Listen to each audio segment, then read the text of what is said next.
La compétence du gestionnaire de premier niveau a-t-elle évolué depuis les dernières années? Oui, bien sûr, la compétence du gestionnaire de premier niveau a énormément évolué depuis les dernières années. Auparavant, et jusqu'au début de l'an 2000, la compétence du gestionnaire était axée davantage sur son savoir, c'est-à-dire ses connaissances et son savoir technique. Maintenant, et pour les prochaines années, la compétence du gestionnaire sera axée davantage sur son savoir-faire, qui est son sens aigu de l'organisation, et son savoir-être, qui est son sens aigu des relations.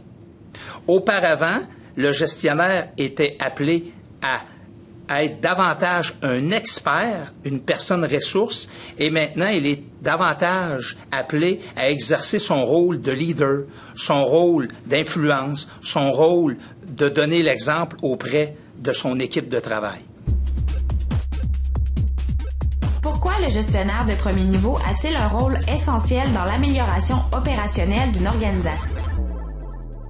Le gestionnaire de premier niveau a un rôle essentiel dans l'amélioration opérationnelle de l'organisation parce que pour atteindre des hauts standards de performance et d'efficacité, le gestionnaire de premier niveau doit superviser adéquatement son personnel.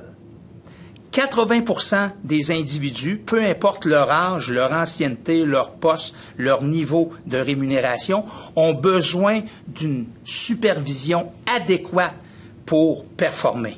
Donc, superviser adéquatement, ça veut dire quoi? Ça veut dire clarifier davantage ce qu'on s'attend de notre personnel, faire en sorte que notre personnel comprenne nos attentes de la façon la plus claire, gérer les problèmes, les conflits, et être présent pour être en mesure de jouer davantage le rôle de père, de mère, de psychologue et d'éducateur de garderie pour faire en sorte de favoriser un environnement pour amener le personnel à atteindre les hauts standards de performance et d'efficacité. Dans une journée type de travail, quelles sont les principales responsabilités d'un gestionnaire de premier niveau? Concrètement, dans une journée type de travail, les principales responsabilités d'un gestionnaire de premier niveau se résument aux 4 actions suivantes. La première action est de superviser adéquatement son personnel afin de s'assurer que le personnel fait son travail, qu'il respecte le cadre de gestion et qu'il a un niveau de bonheur adéquat pour faire en sorte de performer dans son travail.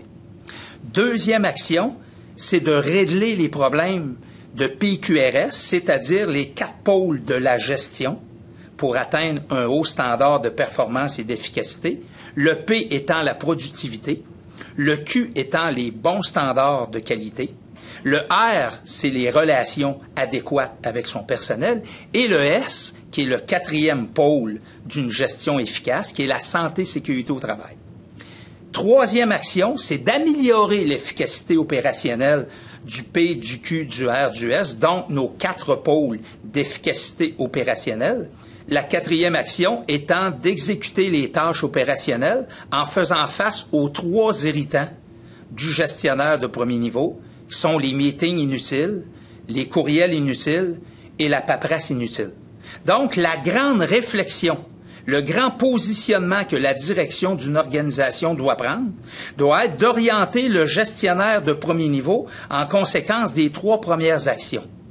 Parce que concrètement, dans une journée type de travail, malheureusement, il y a trop de gestionnaires de premier niveau qui concentrent beaucoup leur énergie à la 4e action et négligent les 3 premières qui sont de superviser adéquatement le personnel, qui est d'améliorer l'efficacité opérationnelle du PQRS et de régler les problèmes à la source du PQRS.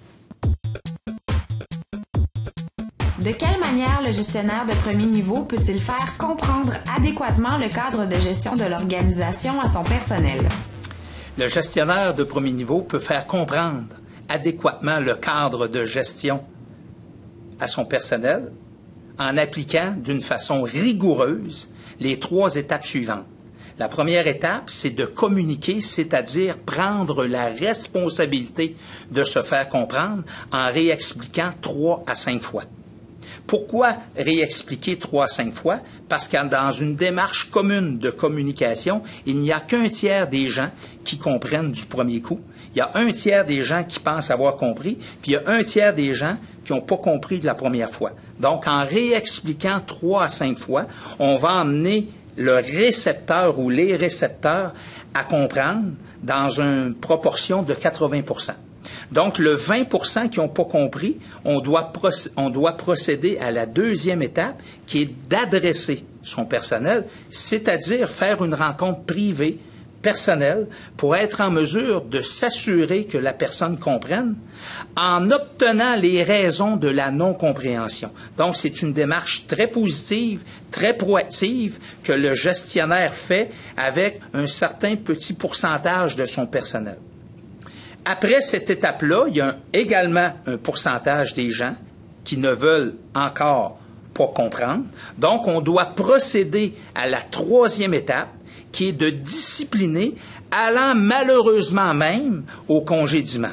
Donc, quand on fait cette démarche-là, on doit tenir compte d'une démarche administrative, une démarche légale, en tenant compte, bien sûr, des jurisprudences, pour être en mesure de faire la démarche de discipline d'une façon positive, constructive, pour être en mesure d'aider ton personnel à comprendre le cadre de gestion de l'organisation.